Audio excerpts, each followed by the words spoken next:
I'm ready to talk about this. I got my Voodoo Ranger here, nice Imperial IPA, and I'm ready to just break this down. Look, Carlos Cordero, who was elected as president in 2018, someone I really wasn't too excited to see elected. I was more in the boat of, maybe Eric Ronaldo. But when he got elected, a lot of fans of U.S. soccer weren't really too excited because, first of all, we thought he was going to be like another Sunil Gulati, like some guy who really wasn't looking out for the best interest of not just U.S. soccer, but not just MLS, but U.S. soccer as a whole. So now that he's leaving, and the reason he's leaving is, I believe, and I'm pretty certain, is that he felt the pressure of the U.S. women's national team and all the outbursts. Now this goes back to the other day, to a while ago, when the U.S. Women's national team, like the U.S. soccer girls, they filed a lawsuit against the U.S. Soccer Federation about equal pay. They're not being paid equally, and they didn't like that, and I didn't like that either, by the way. So once that was finally, given to court or whatever, the U.S. Soccer Federation replied very infamously saying that, the reason that they don't get paid as well is, quote unquote, the men, they don't have the skill and ability that the men do in U.S. soccer. And when that came out, when that was publicly publicized, the whole U.S. Soccer Federation, the whole U.S. soccer support system and frame was literally in flames, because everyone was like, dude, how would you ever say that? Especially in these days, like, why would you ever say that? That is not okay. And first of all, I do not condone anything that was said in those remarks to the U.S. women's national team, because, as you know, as if you've been subscribed to this channel before, I have been called the White Knight for a video I made last year defending the U.S. women's national team.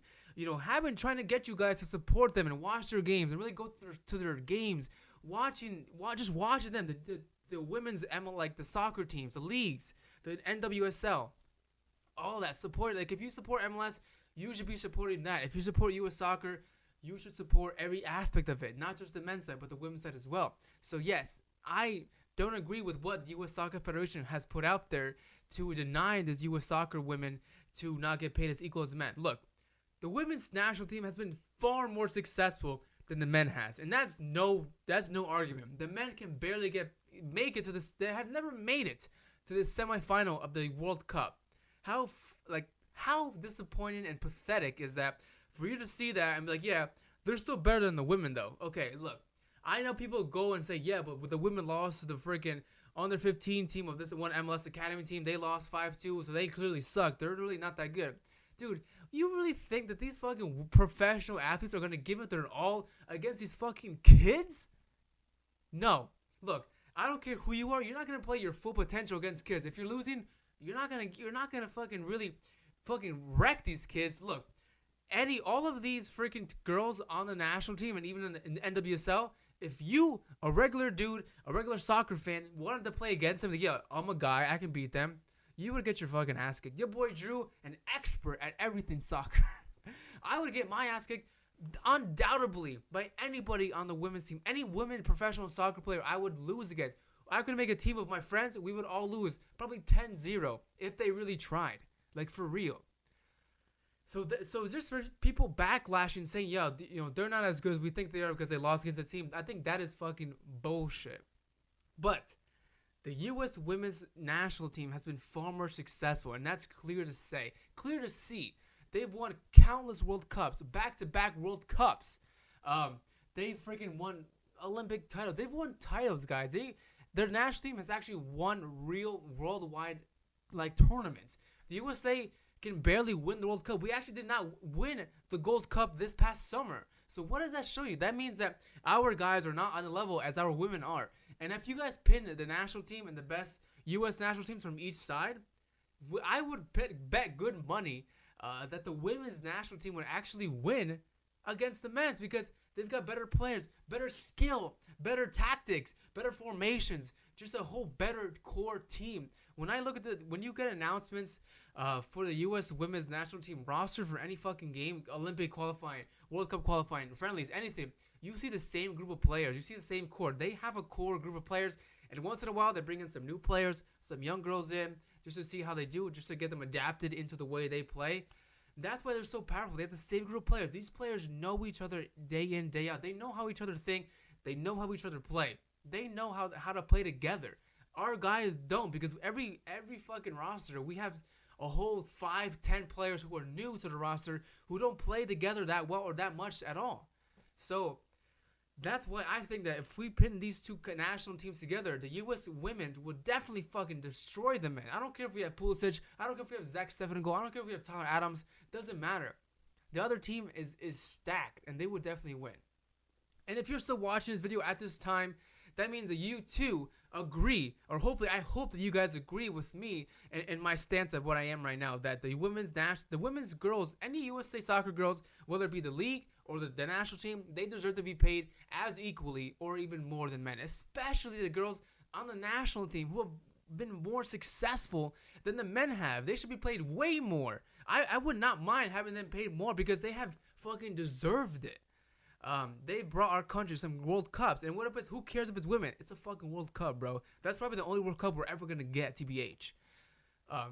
So with all that pushback from, like, you know, not just the women's national team players or the federation, from the national team of that core, they've also got people like MLS, soccer players, like American soccer players. They've got freaking CEOs from like other companies who sponsor them saying we don't condone what the soccer federation has said about these women, blah blah blah.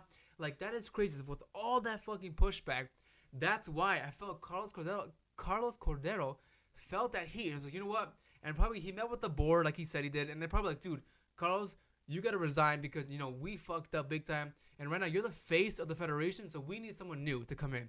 And what better face to come in than the vice president, Cindy Parlow-Cone. Like, Cindy Parlow, a U.S. women's national team legend and Hall of Famer for the U.S. soccer. She now is going to be president, taking over Carlos Cordero's reigns, only for the next year, only until 2021, which in February 2021, they're going to have an election to see who will be the next president for 1 year, to finish out Carlos Cordero's contract up until 2022. And then after that, in 2022, they're going to have a regular presidential election for U.S. soccer to determine who's going to be the real, like, the next president for the next 4-year term. So we're going to wait 2 years to see who's going to be elected. And I think that election, honestly, is going to be far more exciting than this past election was, because I feel like this past election did not get as much hype or publicity or media as it did before. But now, with the U.S. women's national team, like, this whole thing going on right now, I think they're gonna have such a huge focus on this presidential election, because they want, and not just the women, but a lot of the men soccer players want someone who supports not just the men but the women as well. Someone who's gonna come in here and really fix this fucking fraud, corrupt U.S. Soccer Federation that we have here. Like I said, when Carlos Cordero was elected, I was not happy. I made a video saying, okay, let's see what he has, give him a chance. But, like, I'm more of the Eric Ronaldo boat. We need someone different, someone who has passion for the federation to change it, to change U.S. soccer, to help us be more successful in the future, to help not just the women but the men also get far and win World Cups. The only way we can do that is if our federation is fixed. The federation has an idea of where we're going, and a better idea than what we do now. I think of Carlos Cordero's, like, tenure here in this position as president of U.S. Soccer, and I can't think of anything he's done right. I mean, think about it. We didn't make the World Cup. We've got Greg Berhalter, who has not proven himself. I'm choking over here. It's Corona. Carlos Cordero, Greg Berhalter, who has not proven himself at all at national team level.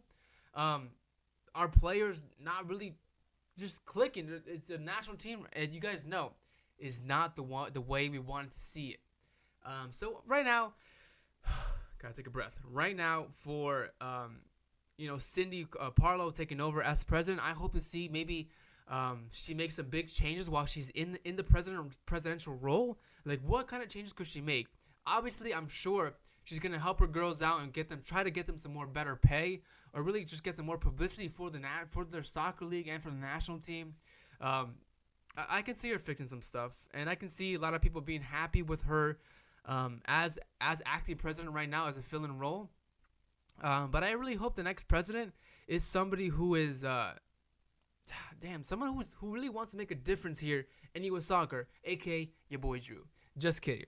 Anyone like Eric Ronaldo, even like, dude, not saying that he's gonna run, but Alexi Lalas, if he ran, I actually would be open to his ideas and be open to see what he had to do to offer this federation.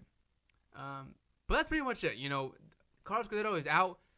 98% of fans are happy about that because 98% of fans did not give a flying fuck about Carlos Cordero. And that's whatever. I mean, this video is just basically my reaction and my kind of info on what's going on and how I think that the soccer federation is going to go forward. And the way I feel like it's going to move forward is with Cindy Parlow and see that maybe she could bring some light to the federation. But of course, like I said, I hope the next president is much better. I hope the next president is someone who really wants to take this federation of U.S. soccer and move it way forward. Trying to match with the teams in Europe, trying to match with the teams in South America. Like, we need to be a better country at soccer. And that starts with you guys by fucking subscribing. That's all I have for you guys today. I would love to know your thoughts on this whole fucking situation. Whether it's the girls being paid more, whether it's Carlos Cordero, whether it's a new president. Let me know down below. As always, guys, thank you so much for watching. Make sure you're washing your fucking hands. And as always, I'll see you next time. Peace.